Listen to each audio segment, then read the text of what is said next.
में अखंड भारत का नक्शा लगाए जाने पर भड़के नेपाल के विपक्षी दलों ने अब नापाक चाल चली है।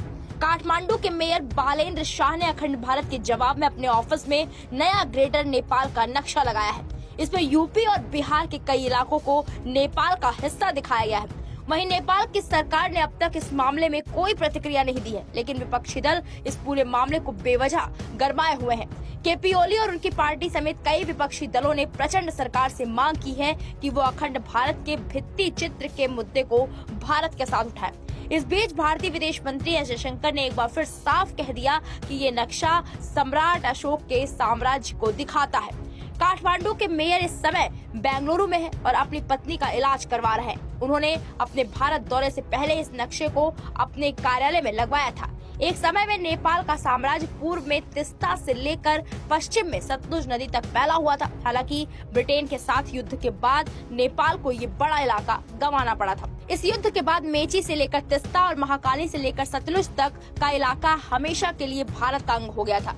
इस नए नक्शे में यूपी का गोरखपुर और उससे लगा इलाका और बिहार के कई इलाके नेपाल का हिस्सा दिखाए गए हैं। मीडिया रिपोर्ट्स के मुताबिक नेपाली मेयर के कार्यालय में लगे ग्रेटर नेपाल के नक्शे में पूर्व में तिस्ता और पश्चिम में कांगड़ा तक का भारतीय इलाका दिखाया गया है। इतना ही नहीं, नेपाल में अब ये मांग उठ रही है कि इन इलाकों को नेपाल को वापस किया जाए।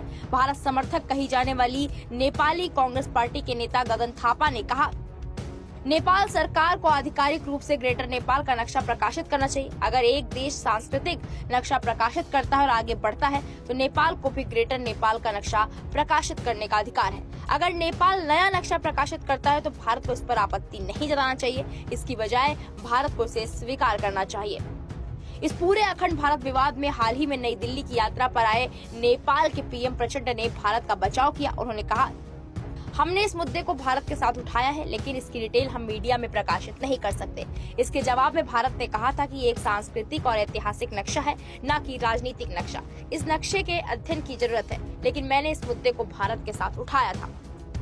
इससे पहले अखंड भारत नक्शे के मामले में नेपाल के पूर्व प्रधानमंत्री बाबूराम भट्टाराई ने भारत को चेतावनी दी थी। भारत और नेपाल के बीच इस समय कालापानी, लिपुलेख और लिपियानधुरा को लेकर सीमा विवाद है। ये सभी इलाके अभी भारतीय नियंत्रण में हैं और नेपाल इन पर अपना दावा करता है। साल 2020 में चीन के इशारे पर नाचने वाले केपी ओली ने इन इलाकों को नेपाल का हिस्सा बताते हुए नया नक्शा जारी किया था। इसके बाद दोनों के बीच रिश्ते रसातल में चले गए।